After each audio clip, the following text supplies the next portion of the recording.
अरे बाबा, हमारा सबसे पहला पूर्वज मनु है। हम तो उसके चरणों के ऊपर अपना सर रखे हुए हैं और दुनिया को कहते हैं कि आओ आओ मनु के चरणों के ऊपर अपना सर रखो।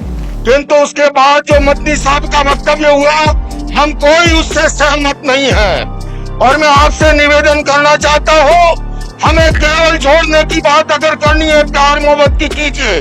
ये जितनी कहानी सुनाई है, अल्लाह मन्नू ये वो, उससे 4 गुना कहानी में सुना सकता हूँ। चल पाएंगे बातिल नजरियात कब तक, छुपी रहेगी हक बात कहां तक, हक छीन लेने का करो हौसला पैदा, लेकर फिरोगे कासे खैरात कब तक। कल जमीयत उलमा हिंद के एक बड़े प्रोग्राम में हजरत मौलाना अरशद मदनी दामद बरकातहुम ने एक हक बात कही, वो बात कही जो कि सच है, एक दूसरे को करीब लाने वाली थी। हजरत मौलाना ने अपने बयान में ये बताने की कोशिश की कि हम एक आदम की औलाद हैं, हम सब उन्हीं की औलाद, उन्हीं की संतान हैं। आदम से आदमी, और कुछ लोग आदम को मनु कहते हैं। मनु की औलाद मनुष्य होती है या मानव होती है, यानी हम आपस में भाई भाई हैं। मनु यानी आदम, यानी हजरत आदम किसकी इबादत करते थे? अल्लाह की। और अल्लाह को हर मजहब में अलग अलग नाम से पुकारा जाता है सिर्फ अल्लाह को ही, लेकिन नाम अलग अलग है। कोई उन्हें अल्लाह कहता है, यानी हम अल्लाह कहते हैं, कोई उन्हें ओम कहता है, कोई खुदा कहता है, तो कोई गॉड कहता है। और हजरत आदम चूंकि उस अल्लाह की इबादत करते थे जिसको लोग डिफरेंट नाम से पुकारते हैं, और फरमाया कि इस्लाम सबसे पुराना मजहब है और हक मजहब है। और फिर घर वापसी के ताल्लुक से भी मौलाना ने एक बयान दिया कि हम अपनी चौखट पर बैठे हैं, हम अपने घर में बैठे हैं और हमें घर वापसी की जरूरत नहीं है। अब इसमें बताइए क्या गलत था? हमारी ये तारीख है, हमारा ये धर्म है। तुम्हारे आबा वजदाद हिंदू नहीं थे, तुम्हारा सबसे पहला दादा परदादा लकड़ दादा सकड़ दादा वो मनु था। मनु एक अल्लाह की, एक ओम की इबादत करने वाला था। इसका मतलब है कि वो एक ओम एक अल्लाह की इबादत करते थे। ये इस धरती की तारीख है। कुल मिला के हजरत मौलाना के कहने का मकसद सिर्फ ये था कि भाई हम सब एक है, एक आदम की औलाद है और एक ही अल्लाह, एक ही ओम और एक ही गॉड, एक ही खुदा को मानते हैं, उसकी इबादत करते हैं। सीधी सीधी बात है, कोई विवादित बयान नहीं है। लेकिन स्टेज पर बैठे हुए धर्म गुरु जिनका नाम लोकेश मोनी या मनी है, उनको ये बात अच्छी नहीं लगी, क्योंकि वो किसी खुदा को नहीं मानते। इसलिए उन्होंने वॉकआउट कर दिया और कहा कि हम इस बयान से इत्तेफाक नहीं करते। हालांकि सही तरीका यह था कि वो अपनी बात करते, मौलाना ने अपनी बात कही, वो अपनी बात करते और लोगों को बताते कि हम एक नहीं है, हमें खुदा की इबादत नहीं करते, या फिर जो भी आपका धर्म कहता है वो आप कह देते, आप अपनी बात करते। मौलाना ने अपने मजहब की बात कही, आप अपने मजहब की बात कर देते और लोगों पर छोड़ देते। लेकिन जैन धर्म गुरु ने स्टेज को छोड़ना मुनासिब समझा। लेकिन खास बात यह है जो मीडिया छुपा रहा है कि सब धर्म गुरु जमीयत का स्टेज छोड़कर चले गए। ऐसा बिल्कुल भी नहीं है। सब धर्म गुरुओं ने स्टेज नहीं छोड़ा, सब बैठे रहे। सिर्फ जैन धर्म गुरु जो लोकेश मनी थे, उन्होंने स्टेज छोड़ दिया था। हिंदुओं के धर्म गुरु यानी साधु भी वहां बैठे हुए थे, सिखों के, ईसाइयों के पादरी, सब धर्म गुरु वैसे ही बैठे रहे। और आखिर में सब ने एक दूसरे के हाथ में हाथ डालकर, एक दूसरे का हाथ पकड़कर और हाथ उठाकर कस्में खाई कि हम नफरत मिटा कर रहेंगे और हम सब एक हैं। आप खुद देख सकते हैं।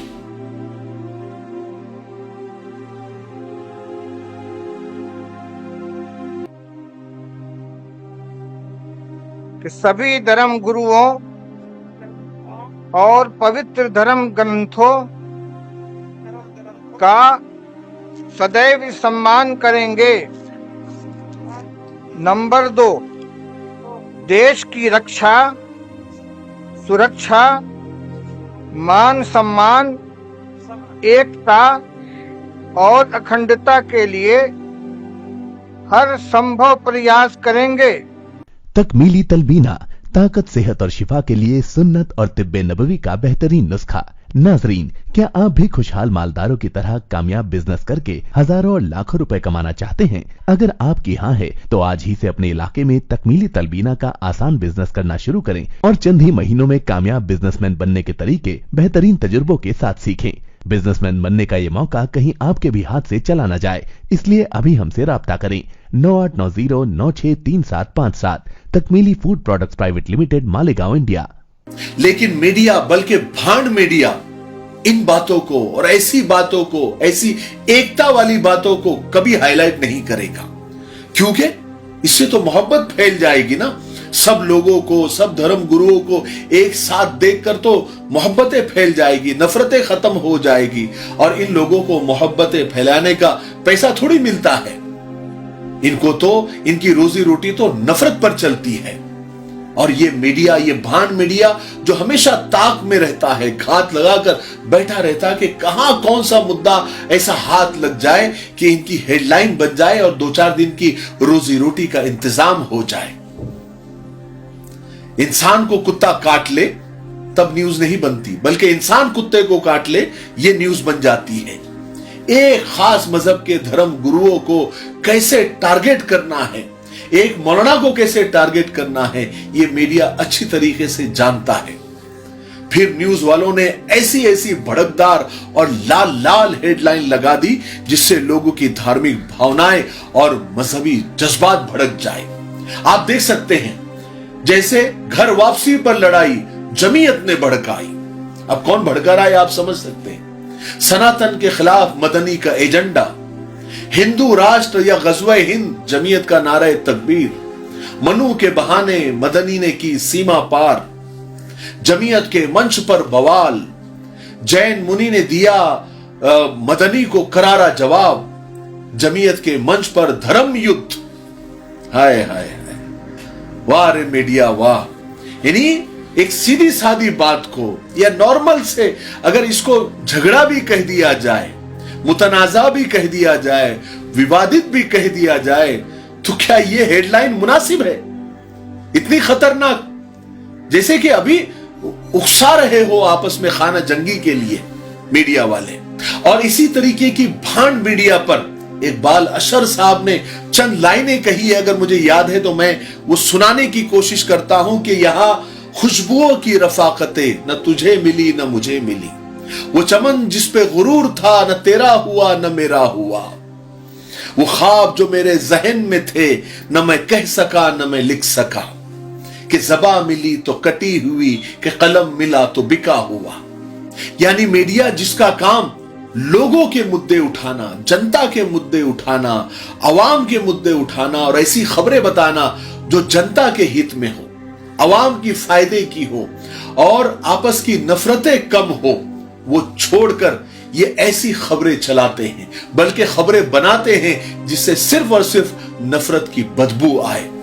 आज वही काम मीडिया कर रही है, जैसे वो लोगों को खाना जंगी पर उकसा रही है।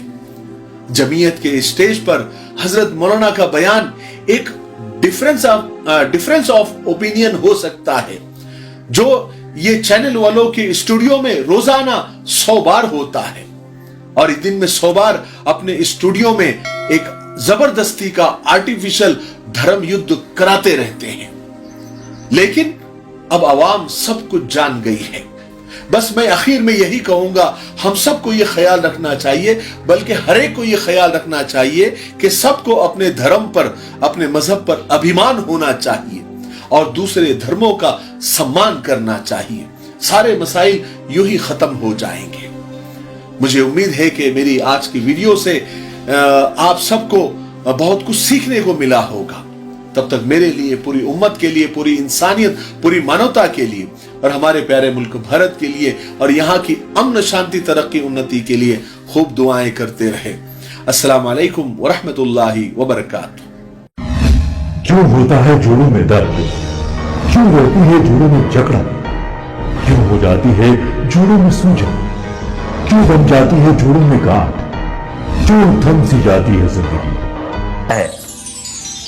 जोड़ों की पुरानी से पुरानी लाइलाज तकलीफ जैसे घुटनों का दर्द, पीठ और कमर का दर्द, कंधे, गर्दन और पैरों में दर्द के लिए संधि प्लस प्लस एक संजीवनी बूटी की तरह है, या यूं कहे कि एक स्थायी इलाज साबित हो चुका है। लाखों लोग इसे अपना चुके हैं और दर्द पर विजय प्राप्त कर चुके हैं। जब हम नियमित रूप से संधि प्लस प्लस से मालिश करते हैं तो त्वचा इसे तुरंत ऑब्जर्व करके जोड़ों के सूक्ष्मतम अवस्था में पहुंचा देती है, जिससे जोड़ों में ब्लड का सर्कुलेशन बढ़ जाता है और जोड़ों के मांसपेशियों में मजबूती आती है। आंतरिक सूजन समाप्त हो जाती है, जिससे दर्द में आराम तो मिलता ही है, साथ ही साथ जोड़ों में नई शक्ति भी आती है।